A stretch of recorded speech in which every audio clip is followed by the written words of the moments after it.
세상을 획기적으로 바꾼 사건과 제품을 보면 대부분 혁신의 산물이라고 할 수 있습니다. 혁신은 우리의 사고방식을 깨는 것이라고 할 수 있습니다. 1997년 어느 날 두바이의 왕인 세이크 모하메드는 두바이의 해변이 너무 짧아 관광지로 부적합하자 새로운 인공섬을 만들고 싶어 했습니다. 그러자 빈 술레니엄 두바이 개발공사 사장은 7km의 해안을 가진 일반적인 둥그런 섬 디자인을 가지고 갔습니다.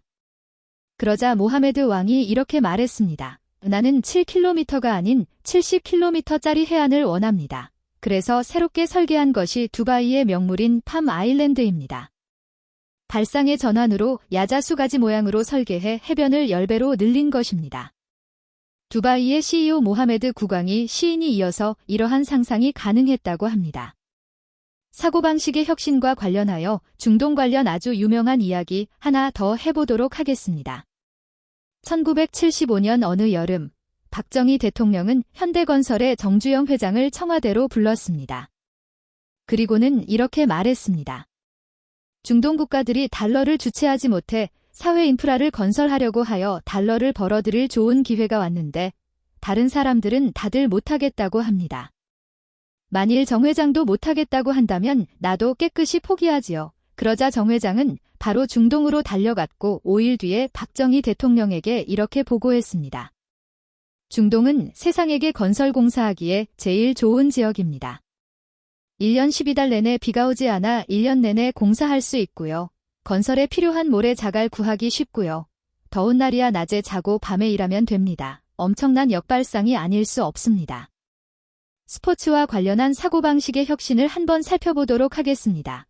1968년 멕시코 올림픽에서 미국의 육상대표 선수인 딕 포즈베리는 가로대를 머리부터 먼저 넘는 점핑 기술로 2.24m를 뛰어넘는 데 성공하며 금메달을 획득했습니다.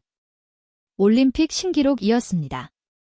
그전까지는 다리부터 먼저 넘는 기술이 대세였는데 그는 이 독특한 방식으로 높이뛰기 종목의 새 시대를 열었습니다.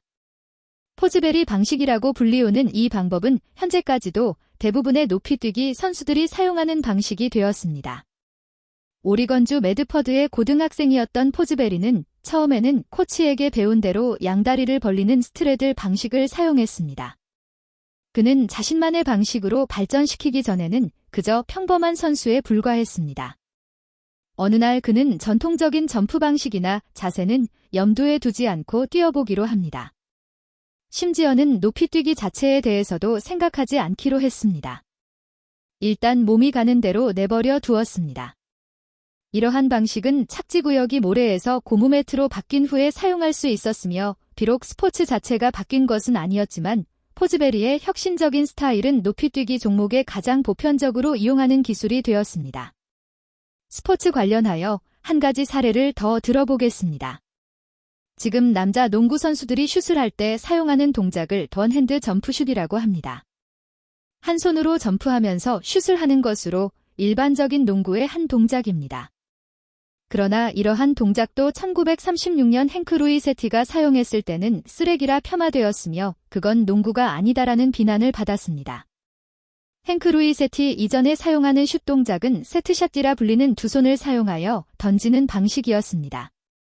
행크 루이 세티가 활약한 스탠퍼드 대학은 그 당시 43연승을 달리고 있던 롱 아일랜드 대학을 45대 21로 저지하는 데 성공하며 이후 줄리어스 어빙과 마이클 조던에 의해 완벽히 다듬어진 이 방식은 전 세계적으로 대표적인 농구의 슛 동작이 되었습니다.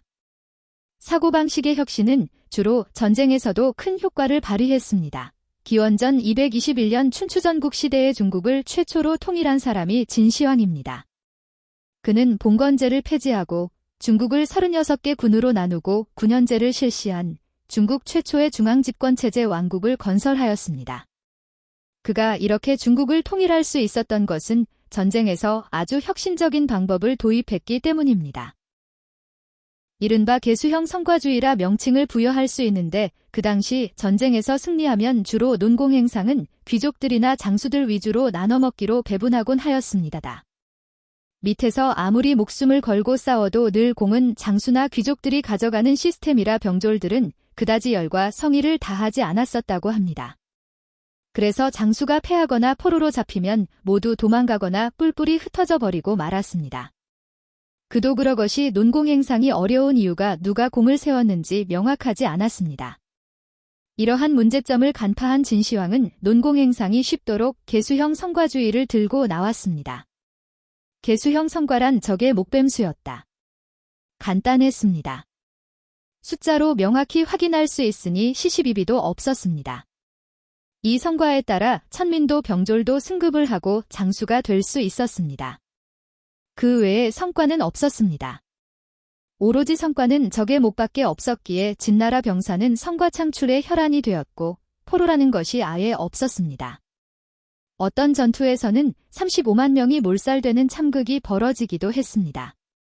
이는 서로 성과를 차지하려고 모두 적을 죽인 결과인 것입니다. 참으로 어처구니가 없지만 혁신적인 발상이 아닐 수 없습니다. 이후 모든 나라에게 전쟁의 성과는 적의 목뱀수가 대세를 이루게 되었습니다. 이렇듯 혁신적 사고는 무엇을 하는가가 아니라 어떻게 하는가의 영역에서 발생합니다. 우리 50대들은 과거에 성공했던 경험 등으로 새로운 사고를 하는 것에 매우 취약합니다. 그러나 50대 이후는 이러한 반복적인 습관적 사고에 제동을 걸어야 합니다. 모든 사물을 한번 보고 이렇게 생각해보면 어떨까 합니다. 다르게 생각하라.